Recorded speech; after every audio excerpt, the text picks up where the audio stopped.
Okay, super quick video today on how to replace the AC controls, and this is a Dodge Dakota. It's the same on the Durango and a lot of other different models.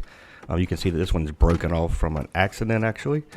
So underneath here, right underneath the bottom, there are two black screws. They're Phillips screws. They also have a nut head on them that you just need to take off, but a Phillips screwdriver will get them out. Then simply pry from the bottom and pop it out. You see it. This is really simple and really quick.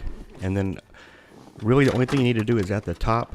I'll come around and get a better angle on this, but really you just need to disconnect the AC light, the airbag light, the one that lets you know if the passenger airbag light is on or off. And then over here you'll disconnect the connector, two connectors for the actual AC control panel, and that'll let you get this out to where you can get a Phillips screwdriver in here and actually remove the panel. It's real easy. And again, you can pick these panels up on eBay for pretty cheap, or at the junkyard.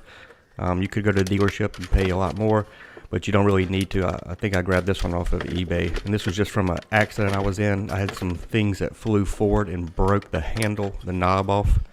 I glued it back on, and it lasted for a while, but eventually broke again. So after that, there are 4 Phillips screws at the 4 corners. Simply remove those screws, and that'll allow the entire panel to pop right out. And then you'll be able to insert the new one. And again, like I said, this is a Dodge Dakota 2005.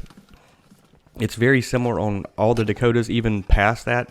It actually works for a lot of cars. If you're if you need to replace anything on your your dash like this, there's frequently just a couple of screws at the bottom that hold it in.